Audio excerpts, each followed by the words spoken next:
राधे राधे दोस्तों दोस्तानियों, स्वागत है आप सभी का आपके अपने चैनल एनॉर ब्लॉगिंग पे। आज के ब्लॉग में हम सुबह सुबह सबसे पहले पहुंच गए हैं गांव और सुबह के 6:30 या पौने 7 ऐसे ही कुछ टाइम था, आ गए हैं। और सुबह आते ही उसके बाद हमने खाने पीने का इंतज़ाम शुरू कर दिया है, क्योंकि आज बाबा जी का श्राद्ध है। तो जो बाबा जी का श्राद्ध है उनके लिए सुबह सुबह ही खाना पीना बनने लगा है, क्योंकि उसके बाद कन्या वगैरह खाएंगी और ब्राह्मण वगैरह जो भी खिलाए जाते हैं उसके बाद घर के लोग खाएंगे, प्रसाद पाएंगे। तो इसलिए सुबह से ही शुरू करेंगे, तभी तो हो पाएगा टाइम पे। उसके बाद हमने बनाई है घुइयाँ की सब्ज़ी, कद्दू की सब्ज़ी और परवल आलू टमाटर की सब्ज़ी, क्योंकि जो बाबा जी थे उनको परवल आलू ज़रूर बहुत ही पसंद थे, तो इसलिए वो ज़रूर बनती है, चाहे वो सूखी सब्ज़ी में बने या रसेदार सब्ज़ी में बने। फ़िलहाल इस बार रसेदार बनी है, हर बार श्राद्ध में ये ज़रूर बनता है। और इसके बाद और पापा जी दही जलेबी भी लाए थे, वो भी कन्याओं को खिलाई गई थी। और फिर उसके बाद सभी लोगों ने खाना खाया था। परिवार के जितने भी घर हैं वो सभी लोग भी श्राद्ध वाले दिन एक ही जगह एक ही घर में, भले ही सब लोग अलग रहते हों, वहीं प्रसाद पाते हैं, यानी कि भोजन करते हैं।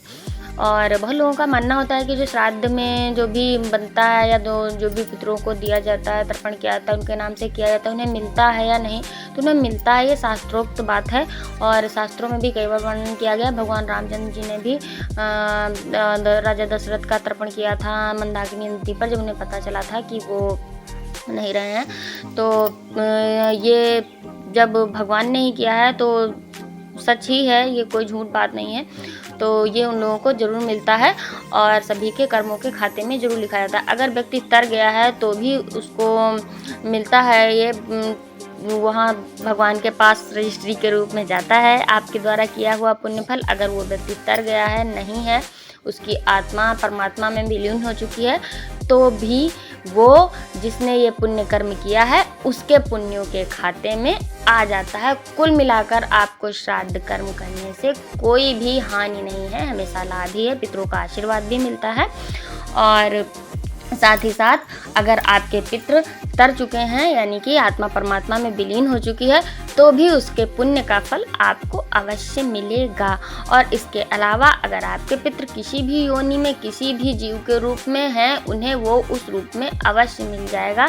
अगर वो गाय के रूप में हैं तो चारे के उसमें मिल जाएगा, बंदर हैं तो उन्हें भी भोजन या फल फूल उसकी वजह से, जैसे मतलब जिस योनि में जो भी होगा उसे उस तरह से मिल जाता है। अगर नहीं मिलता है तो उसका भी विधान है कि विधाता के पास उसकी रजिस्ट्री आपकी जाती है और वो आपके पुण्यों के खातों में ऐड हो जाती है।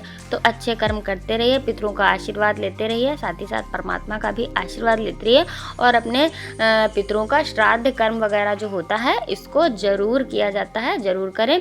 और साथ ही साथ आप लोगों को मैं ये भी बताना चाहूँगी कि वैसे तो आप सभी लोग समझदार हैं, किसी को भी किसी की बात या ज्ञान की कोई आवश्यकता नहीं है, फिर भी मैं कह रही हूँ कि आपको जो आपके जीवित पितृ हैं, यानी कि जीवित बुजुर्ग हैं, उनको भी सही से समय पर खाना पीना उनका ख्याल रखना चाहिए, क्योंकि पहले तो उन्हीं ने आपका ख्याल रखा है, आपका नंबर बाद में आया है, आप उनका ख्याल बाद में रखिए और उनका जीवित ही जब तक रहें तब तक उनका आशीर्वाद ज़रूर प्राप्त करें। मरने के बाद आपको ये सब करने का फल उतना ज़्यादा शुभकारी नहीं होगा जितना कि आप जीवित उसमें उनका देख रेख करेंगे, उनका ख्याल रखेंगे। तो इसके बाद जब सभी कन्याएं वगैरह खा चुकी हैं, आपने हमारे ब्लॉग में देखा ही है, देखते जा रहे हैं और मेरी बड़बड़ भी सुनते जा रहे हैं।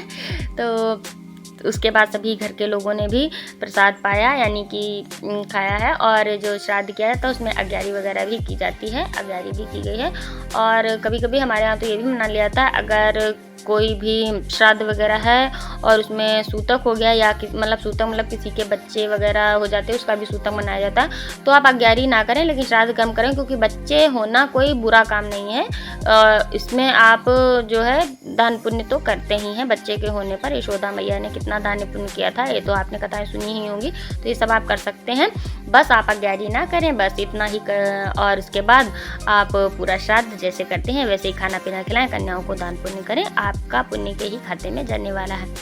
इसके बाद खाना पीना बनाकर हम लोग लेट गए थे, और क्योंकि बहुत थक गए थे सुबह से जुटे जुटे, और सब लोग खा पी के आराम किया। उसके बाद शाम तक गांव पे रुके थे और उसके बाद हम आ गए थे अपने घर। फ़िलहाल गांव में भी घर है। बहुत से लोग कहेंगे कि गांव में आपका घर नहीं है, मतलब गांव में भी घर है। मतलब जहाँ पे रहने लगते हैं फिर उसी के लिए निकलने लगता है कि अपने घर, चाहे वो किराए पे ही रह रहे हों, अपने घर ही निकलता है। तो इसके बाद हम लोग गांव में वही बातचीत वगैरह, सब लोग आपस में बातें वगैरह करते हैं। और मेरा बेटा भी स्कूल से आ गया था, उसके पेपर चल रहे थे, तो मैं तो सुबह आ गई थी, लेकिन वो बेचारा स्कूल गया था, स्कूल से आया है।